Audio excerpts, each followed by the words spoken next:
Bismillahirrahmanirrahim. Alhamdulillahi rabbil alamin.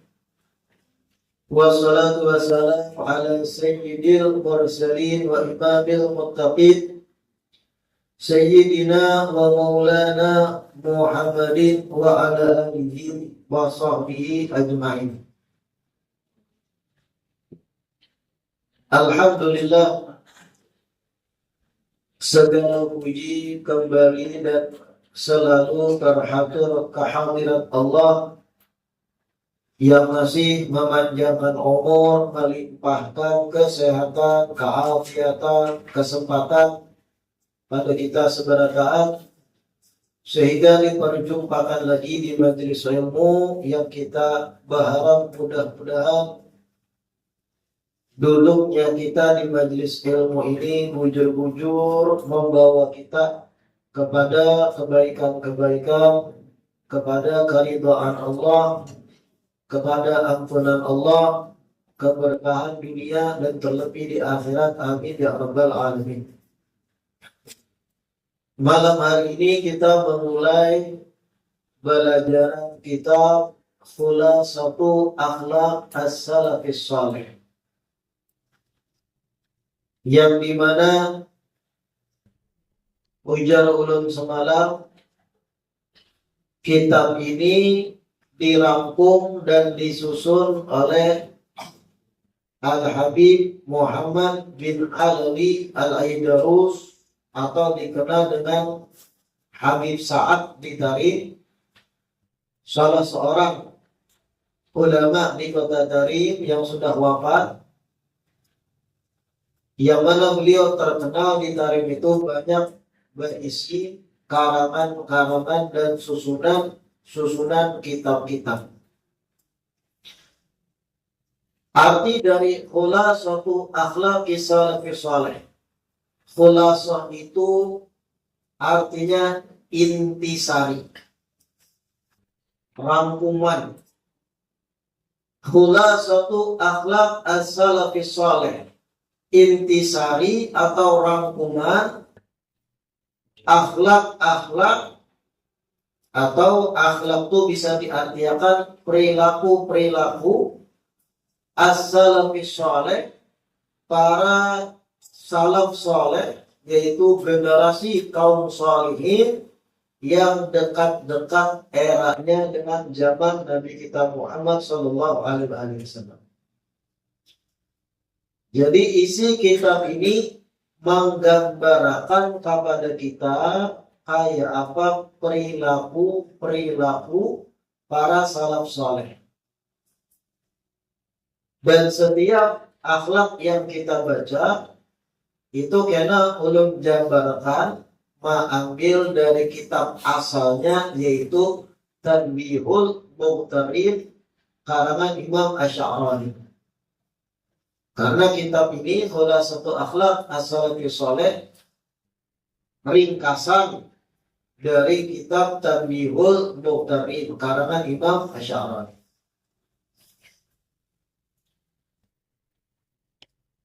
Bismillahirrahmanirrahim. Muqaddimatun, pembukaan. Alhamdulillahil karimil khalaq, segala puji bagi Allah yang maha dermawan, maha mencipta. Wassalatu wassalam ala sayyidina Muhammadin al-qaili innama bu'ithu liutammima makarimal akhlaq. Dan sholawat serta salam terhatur pada pimpinan kita Nabi Muhammad sallallahu alaihi wasallam al-qaili, yang bersabda, innama bu'ithu, sesungguhnya aku diutus, liutammima makarimal akhlaq, untuk menyempurnakan akhlak-akhlak yang mulia. Wa ala alihi wa sahbihi, dan sholawat serta salam pula kepada keluarga beliau, sahabat-sahabat beliau, wa man tabi'ahum bi ihsan, dan sesiapa orang yang mengumpati beliau-beliau ila yaumit talaq, sampai hari perjumpaan dengan Allah Ta'ala. Wa ba'du, lamma ra'aitu kitab Tanbihil Muhtarin li Syekh Abdul Wahab bin Ahmad bin Ali Asy-Syafi'i al-ma'rufi bi Sya'rani, ma fihi minal ahammiyati wa jam'ihi li jumlati min akhlaqi salafi salih allati yahtaju ilaiha kathirun fi hadha zaman, kuntu biikhtisarihi sa'ilan Allah tabaraka wa ta'ala an yaj'ala fihi an-naf'a wal 'amala bihi wallahu muwaffiq. Ujar Habib Sa'ad, lamma ra'aitu, ketika aku melihat. Maksud Sidin melihatnya membaca. Ketika aku membaca kitab Tanbihil Muhtarin, kitab Tanbihul Muhtarin li Syekh Abdul Wahab bin Ahmad bin Ali Asy-Syafi'i al-ma'ruf bi Sya'rani, yang mana kitab Tanbihul Muhtarin tadi karangan Syekh Abdul Wahab bin Ahmad bin Ali Asy-Syafi'i bermadhab Syafi'i al-ma'ruf, yang dikenal bi Sya'rani dengan sebutan Imam Sya'rani. Jadi ngaran asli Imam Sya'rani itu Abdul Wahab bin Ahmad. Ma fihi minal ahammiyati wa jamihi li jumlati min akhlaq as-salafi salih, yang dimana aku baca di dalamnya ada hal-hal yang penting-penting, dan aku lihat bahwa Imam Sya'rani mengumpulkan dari garis besar akhlaknya salaf saleh allati yahtaju ilayya katsirun fi hadzal zaman, yang dimana akhlak salaf saleh itu sangat dibutuhkan banyak orang di zaman ini. Kuntu biikhtisarihi, aku pun bersidin mengerjakan ringkasannya. Artinya aku pun meringkas kitab Tanbihul Muhtarin tadi. Sa'ilan Allah tabaraka wa ta'ala, dan aku sambil memohon kepada Allah yang maha agung maha tinggi, an yaj'ala fihi naf'a wal 'amala bih. Mudah-mudahan Allah jadikan dari sidin ringkasan sidin ini di dalamnya ada kemanfaatan, dan mudah-mudahan Allah anugerahkan agar bisa mengamalkan apa yang di dalamnya. Wallahu muwaffiq, dan sesungguhnya Allah yang maha memberi taufik. Habib Sa'ad menjelaskan alasan Sidin menulis kitab ini karena setelah membaca kitab Tanbihul Muhtarin, banyak benar Sidin di dalamnya kisah-kisah, gambaran-gambaran akhlak dan prinsip-prinsip, sikap-sikap, perilaku-perilaku dari ulama dan orang-orang soleh masa lalu yang penting diketahui oleh kita-kita di zaman ini. Yang ulun samalam,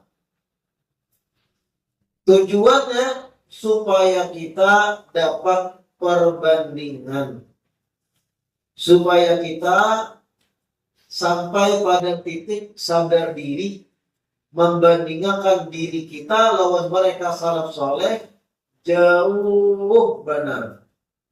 Kalau sudah tahu jauh benar, lalu membuahkan hasil, kita nih sadar diri, tahu diri.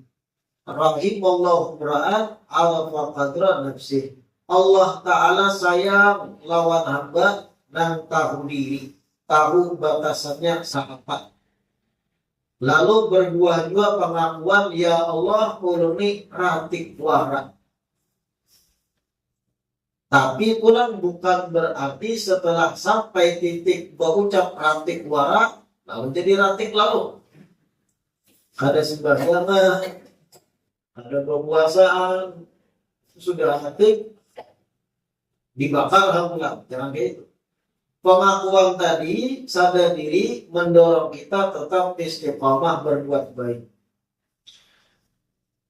Bahkan Imam Syarani ini di Tanbihul Muqtarin sendiri menulis di awal mukaddimah pembukaan, salah satu alasan Imam Syarani menyusun Tanbihul Muqtarin, ujar sidik, falidhalika wada'tu hadal kitab kal mizan alladhi yatabayyanu bihi ar-rabihu minal khasirin.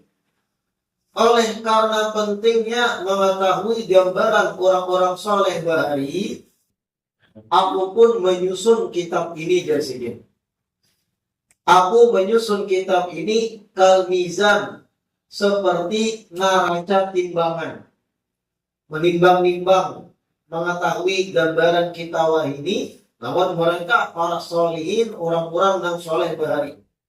Alladhi, yang dimana dengan timbangan kitab ini yatabayyanu, akan nampak jelas dengannya kitab ar-rabihu minal khasir, mana orang yang beruntung, mana orang yang beruntung, mana orang yang merugi. Wal muhiqqu minal mubtili, dan akan nampak jelas setelah belajar kitab ini mana yang jujur, mana yang batil, mana yang bakaku ulama, mana yang bujur-bujur ulama. Wasalihu minal talihi, akan nampak juga setelah mengaji kitab ini mana yang bujur orang soleh, mana yang orang taleh. Apa taleh itu? Orang ada baik. Fa'alin ya akhi ma fi minal akhlaq ala kulli man talabta an tashabahu min haula'il masyayikh al-dhahirin di hadzal zaman.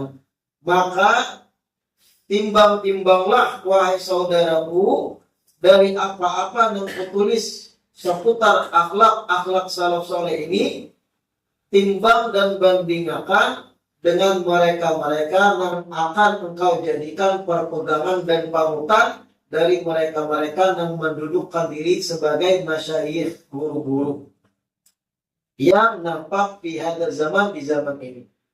Artinya salah satu tujuan Imam Sya'rani agar umat yang awal pinanduk dan dapat barometer, mengukur mana yang layak diumpati, mana yang kada layak diumpati, mana yang sesuai dengan para salaf soleh, mana yang menyimpang, mana yang ajarannya malah lain, mana yang sesuai kitab, mana yang berpandai dengan akal yang warak pendapat pribadi, akan jelas berita. Karena penampilan kada cukup untuk memastikan tolak ukur kebenaran. Penampilan warak kada cukup, dilihat apa yang disampaikan, referensi kitab yang dibaca dan sebagainya. Akhlak as-salafis salih. Yang pertama, min akhlaqihim radhiyallahu ta'ala anhum. Nah, kitab ini diawali terus dengan lafaz min akhlaqihim radhiyallahu ta'ala anhum. Itu kalau diterjemahkan termasuk akhlak-akhlak mereka dan semoga Allah meridhoi mereka. Itu diawali terus karena itu. Termasuk daripada akhlak mereka kaum salihin yang semoga Allah meridhoi mereka. Hanya tentang akhlaknya di sana. Mulazamatul kitabi was sunnati kaluzumil dhilli lisyakhisi. Termasuk dari akhlak mereka salaf saleh mulazamatul kitabi was sunnati, terus menerus bersama dengan Al-Quran dan As-Sunnah. Terus menerus bersama dengan Al-Quran dan As-Sunnah. Kaluzumil dhilli lisyakhisi, sebagaimana terus menerusnya bayangan mengumpati sesuatu yang tegak berdiri. Sebagaimana kaluzumi autili, terus menerusnya satu bayangan, maumpati lisyakhisi, satu benda yang tegak berdiri. Ini yang pertama dari akhlak salaf saleh. Setiap tindak tanduk perbuatan mereka kada lepas dari tuntunan Al-Quran dan tuntunan ajaran-ajaran Rasulullah Sallallahu Alaihi Wasallam.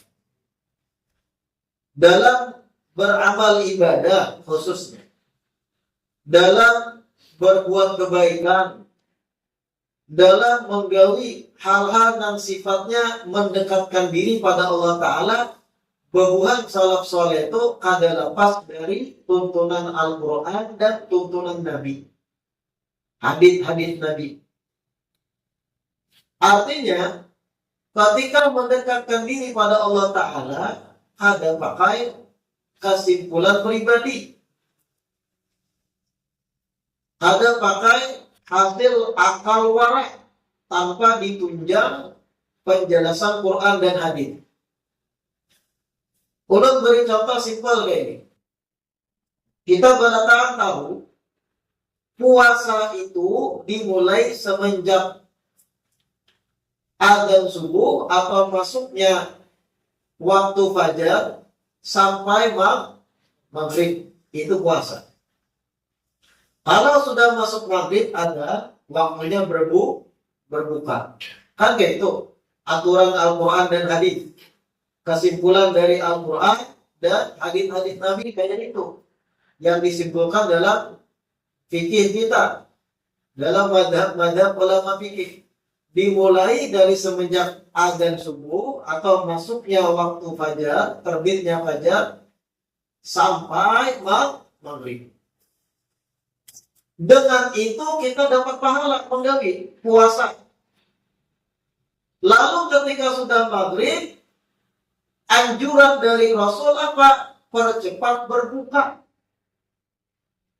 Ta'jilu al-iftar. Sudah yakin masuk maghrib, jangan ditunda lagi. Lah kasih buka. Minimal 1 biji tomat barang. Tanda sudah buka. Kayak itu kesimpulan Quran dan hadis. Tiba-tiba ada orang yang menyimpulkan dengan pikiran pribadi. Dengan mengambil kesimpulan, puasa itu ketika seorang hamba lawas laparnya, lawas hausnya. Semakin lawas inya lapar, semakin lawas inya haus, maka akan lebih ganal pahalanya. Ujarnya nih. Lalu dengan dasar pikirannya tadi, orang sudah adzan maghrib, jangan ada buka. Aku kena buka, makan minum, habis tarawih aja. Jam 9:30. Iya. Talawas pada yang lain, aku ini puasa. Dan aku lebih ganal pastinya pahala di sisi Allah daripada ta'an dan sungsung buka pas maghrib. Kira-kira muncullah kesimpulannya itu. Secara akal masuk ada semakin lawas semakin ganal pahalanya. Anjru alat qadri nasab. Pahala itu tergantung rasa letih. Lalu dikaitkan dengan durasi puasa pulihnya. Kada hendak buka pas adzan maghrib. Orang makan kurma, minum satu, inya kok lemah. Nyambat orang lain lemah. Inya mah ada apa? Tutup tarawih.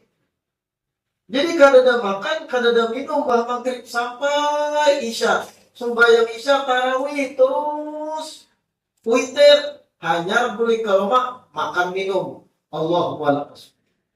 Wa bika aman. Wa ala rizqika afdal.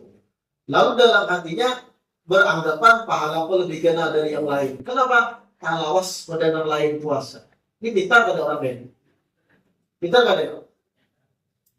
Ini artinya mencoba beramal ibadah dengan sesuatu yang melenceng dari aturan Al-Quran dan Sunnah. Ada kayak itu dalam beragama. Itu sebutin saya ulun contohkan banyak contoh yang lain.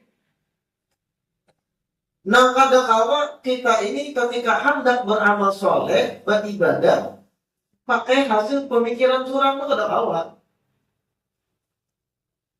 Harus ada nasnya minimal ulama yang memandirakan begini bagus ke ulama di kitab-kitab fikih. Karena tidaklah ulama bahari berpandir di kitab fikih mereka kecuali atas dasar kesimpulan Al-Quran dan Sunnah juga. Hanya saja diringkas menjadi 1-2 kalimat supaya kadarnya orang awam dalam mempelajari. Kalau dipaparkan ayat hadisnya kesimpulannya kepanjangan.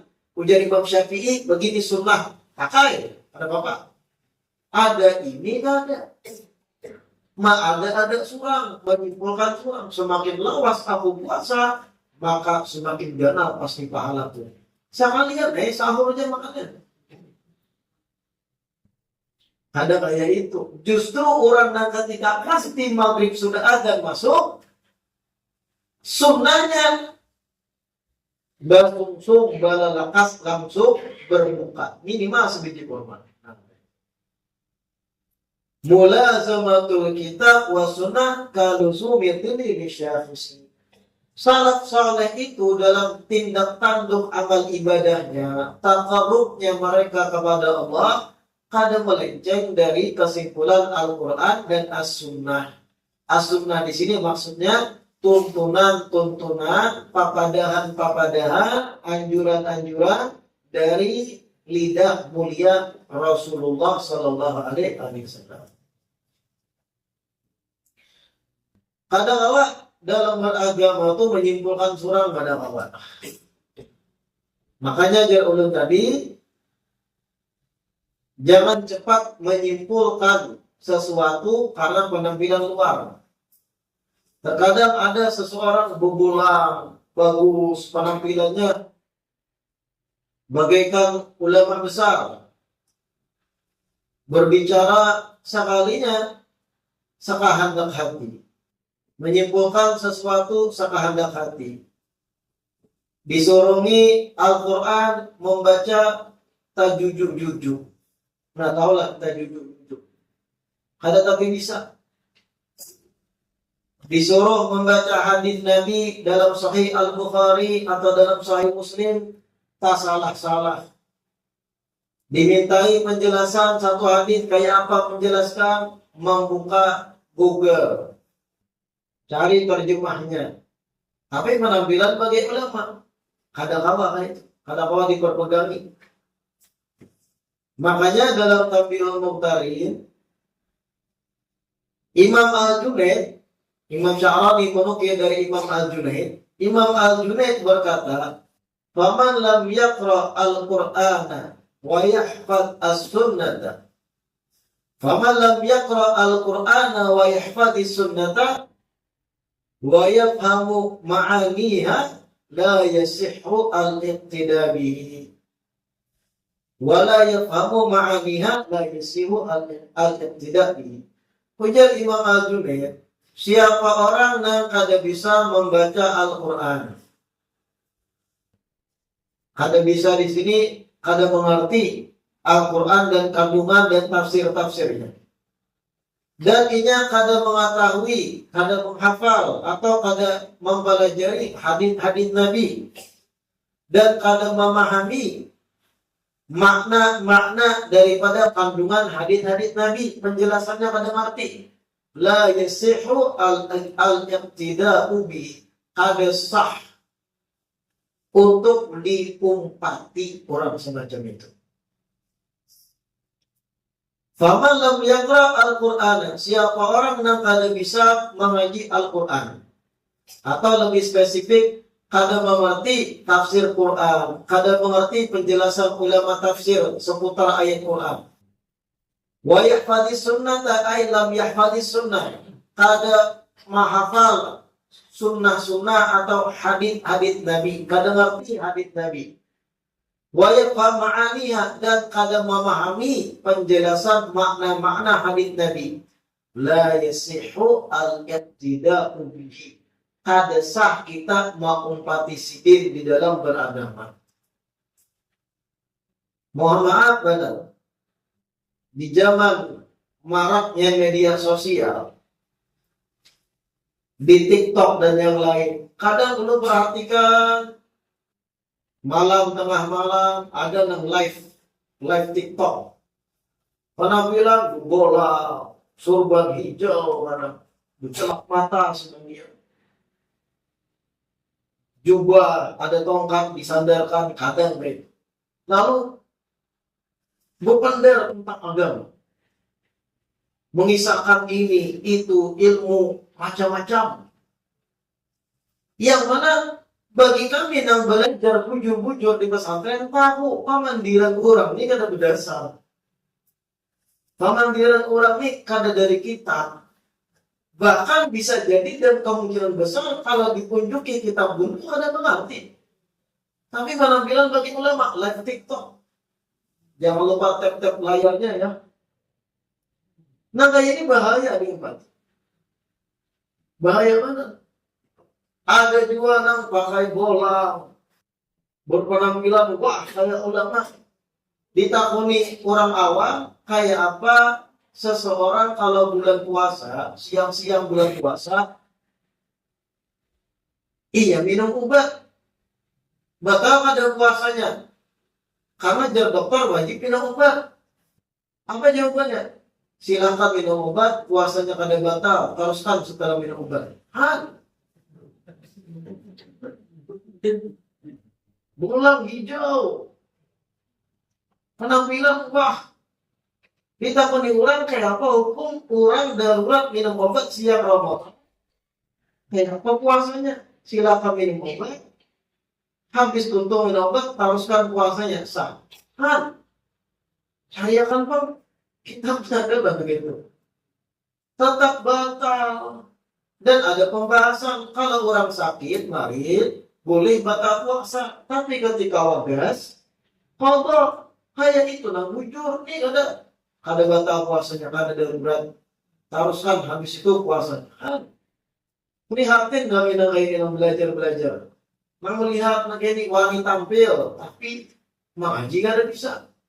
Dalam arti mengaji kitab gak ada ngerti. Nah, kasih sama. La ilaha illallah. Bahkan Imam Al-Junaid itu menyampaikan, "Lau ra'aitum rajulan qad tarabba'a fil hawa, fala taqtadu bihi hatta tarau sun'ahu indal amri wan nahi."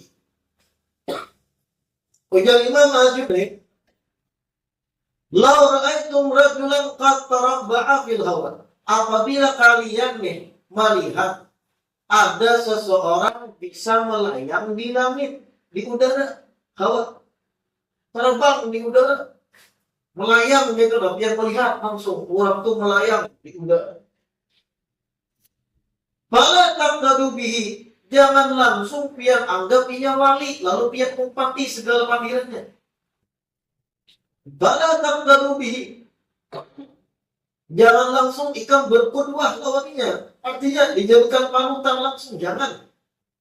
Hatta tarau sun'ahu indal amri wa nahi, sampai kalian pasti akan dahulu bagaimana nang tarabang di udara tadi dalam menyikapi perintah nang wajib dan menjauhi nang dilarang oleh Allah Ta'ala.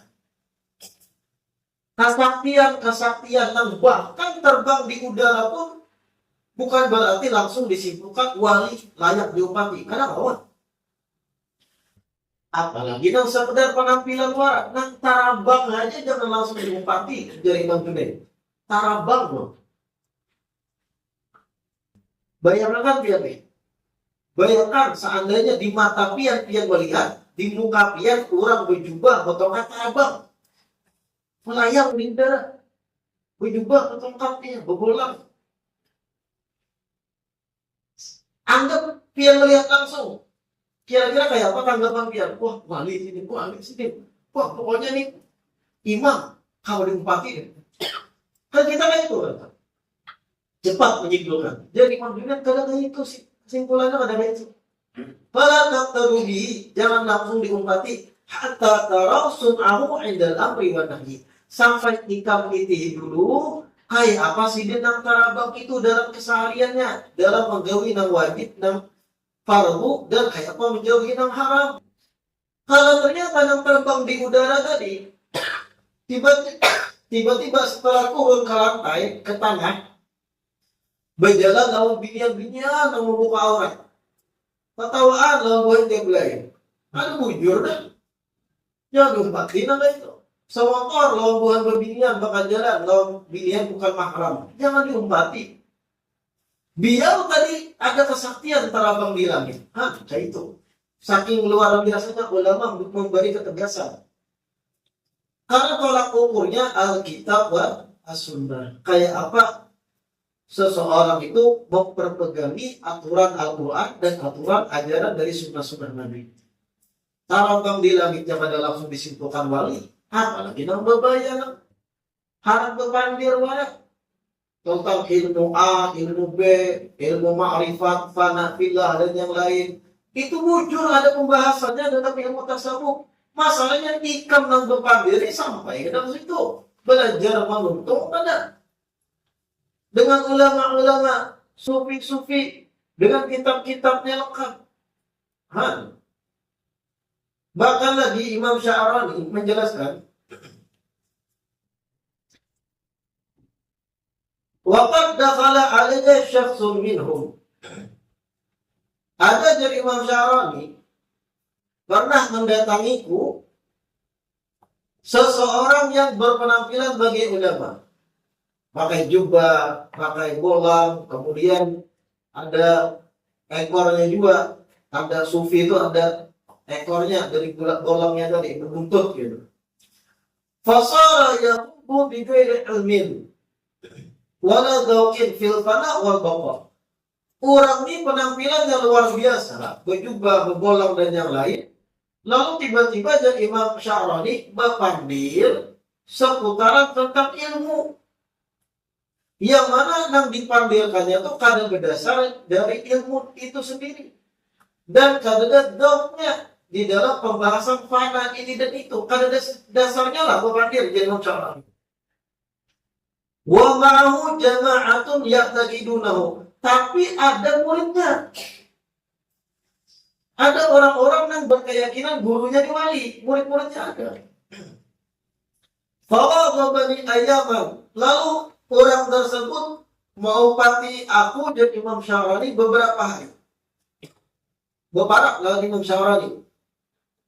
Faqultu lahu yauman. Aku pun suatu hari berkata kepada orang tersebut. Nah, kisah ulama tadi.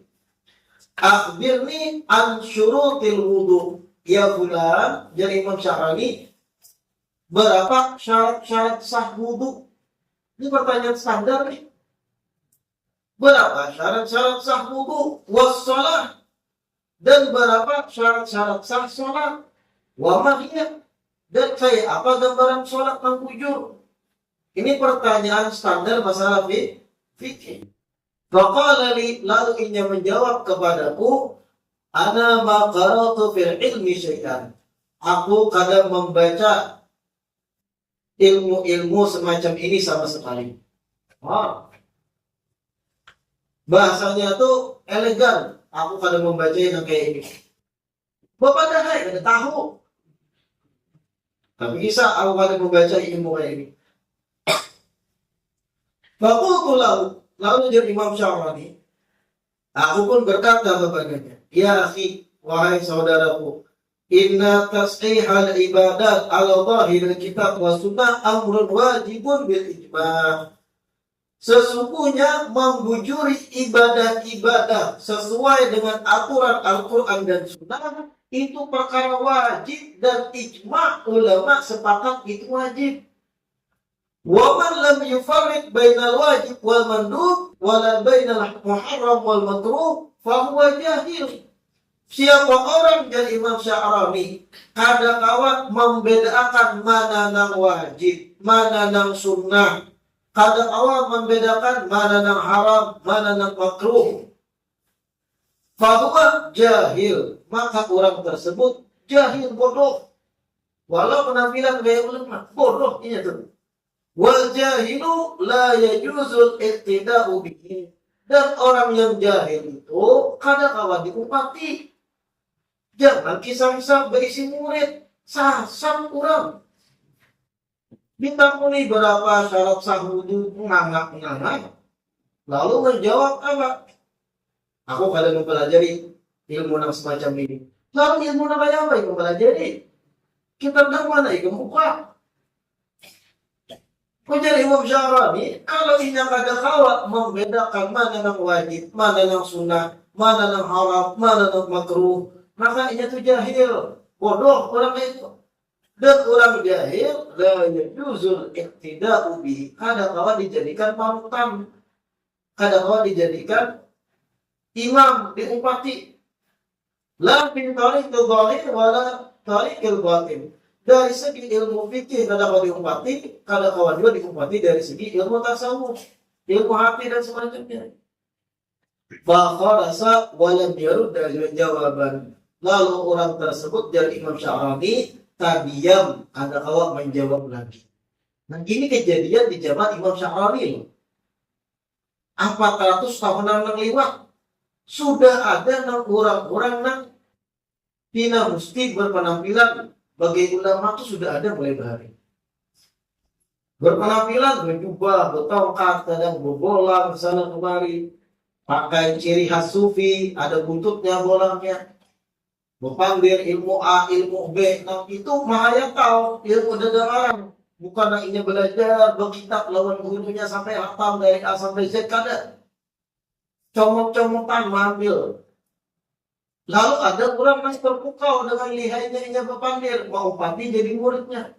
Sekali dites Imam Syarani, berapa syarat sah wudu, berapa syarat sah sembahyang, bagaimana definisi sembahyang, rukun-rukunnya dan semacamnya. Pertanyaan yang dasar benar deh. Jawabannya aku kadang membaca ilmu nagainya. Itu artinya kalau 400 tahun yang lewat yang ada sudah nabi itu, apalagi kita wahid. Apalagi mohon maaf benar berpandir di sini. Terkadang agama atau memposisikan diri sebagai pengajar agama zaman wahini yang belum lihat lah, mohon maaf belum berpandir, itu terkadang jadi pelarian bagi mereka-mereka yang gagal dalam urusan dunia. Kayak apa maksud ulun? Inya pernah berusaha jadi pedagang. Inya pernah bekerja, berusaha, sukses, lancar rezeki. Lalu suatu saat bertahun-tahun jalan usahanya lancar, lalu jatuh, drop, bangkrut, hutang sana sini. Lalu beralih jadi tuan guru. Mohon maaf benar.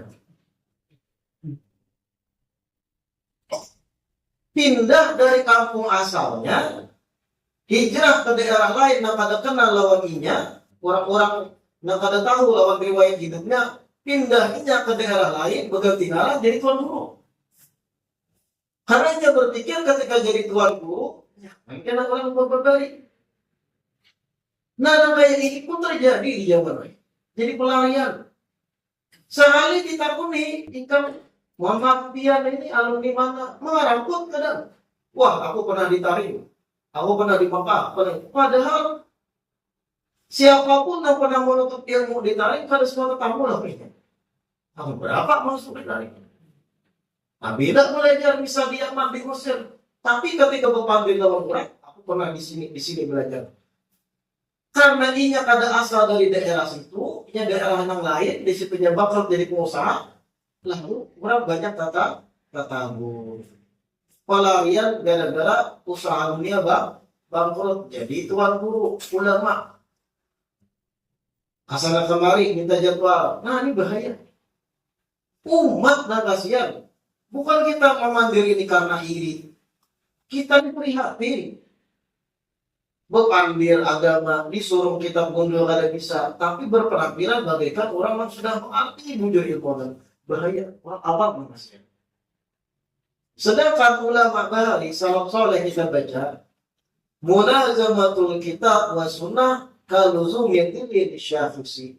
Mereka itu pada lepas dari tuntunan Al-Quran dan Sunnah. Artinya mendalami ilmu agama, tafsir-tafsir Al-Quran, kitab-kitab ulama itu dipelajari bujur-bujur. Hadits-hadits Nabi dibacai, minimal menguasai Arba'in Nawawiyah, satu pokok-pokok isinya.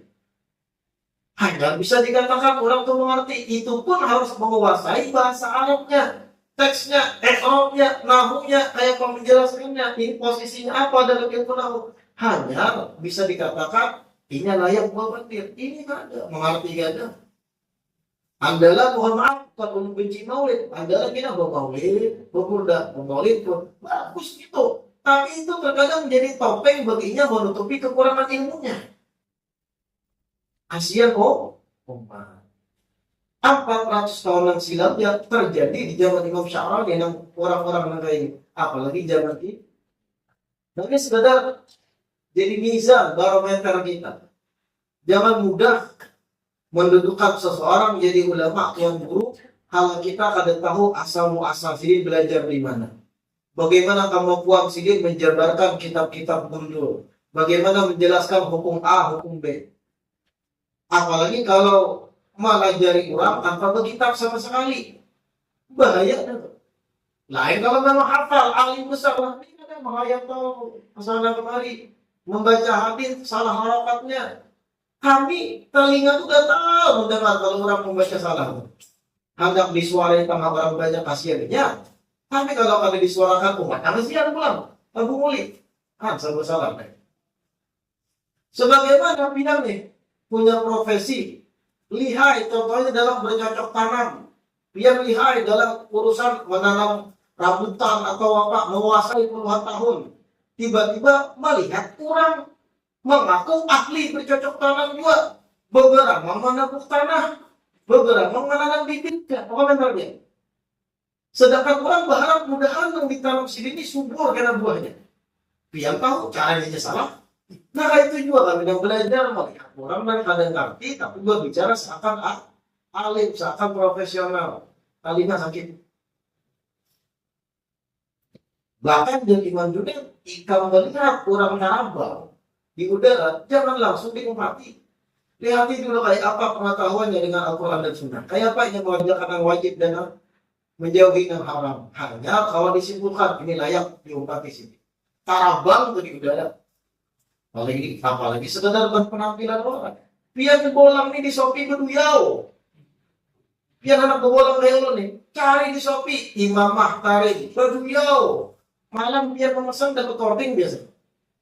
Dapat bonus 11-11 atau 10-10. Biar mencari jubah berduyau di Shopee, tongkat gini ada.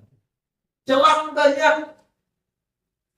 Atau penunggunya pun supaya lambat berduyau.